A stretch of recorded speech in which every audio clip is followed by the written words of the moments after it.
আল্লাহ রসুলের ওই নূর মুবারক বদলতে, ওই নূর মুবারককে লালাটে পৃষ্ঠ মুবারকে বহন করার বদলতে আল্লাহ সকলকে পরিপূর্ণভাবে পরীক্ষা নিয়ে, কুরবানি নিয়ে আল্লাহ ইসলামকে সুজলা করে দিয়েছেন, সুফলা করে দিয়েছেন, বিশ্বব্যাপী ইসলামকে প্রতিষ্ঠিত করে দিয়েছেন। জোরে বলি না সুবহানাল্লাহ।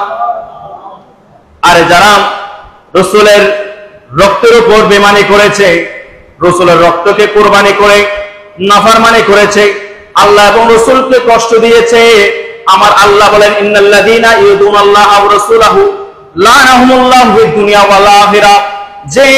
যে ব্যক্তি আল্লাহ এবং রসুলকে কষ্ট দেয়, কথা দিয়ে কষ্ট দেয়, জবান দিয়ে কষ্ট দেয়, চরিত্র দিয়ে কষ্ট দেয়, আমল দিয়ে কষ্ট দেয়, নবী স্থানে নবী আসবে বলে অন্য নবী আসবে খাতমুন নবীর অস্বীকার করে, তারা মূলত আমার নবীকে কষ্ট দিয়েছে। নয় শুধু নবীকে কষ্ট দেয় নাই, ইন্নাল্লাযীনা ইউযুনাল্লাহা ওয়া রাসূলাহু, আল্লাহ এবং রাসূলকে কষ্ট দিল, লানাহুমুল্লাহু ফিদ দুনিয়া ওয়াল আখিরাহ, আল্লাহ তাদের উপর লানত রেখেছেন দুনিয়া এবং পরকালে, দুনিয়া এবং পরকালে। যেমন আল্লাহ রাসূলের পূর্বপুরুষ হযরতে ইব্রাহিম আলাইহিস সালামের পক্ষ থেকে ইসমাঈল জবিউল্লাহর কুরবানি নিয়েছেন, হযরতে হাজা আব্দুল মুতালিবের পক্ষ থেকে, আব্দুল্লাহর পক্ষ থেকে আব্দুল মুতালিবের কুরবানি নিয়েছেন। রাসূলের পিতাও কুরবান হয়েছিলেন।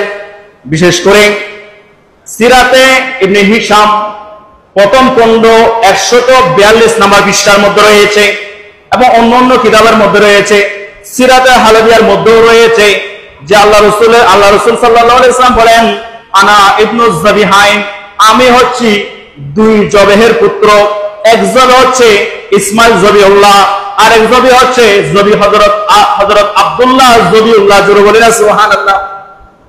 আমার রাসূলের পূর্বপুরুষ কুরবানি দিয়ে এসেছেন, তারই ধারাবাহিকতা ইমাম হাসান হুসাইনও কুরবানি দিয়েছেন।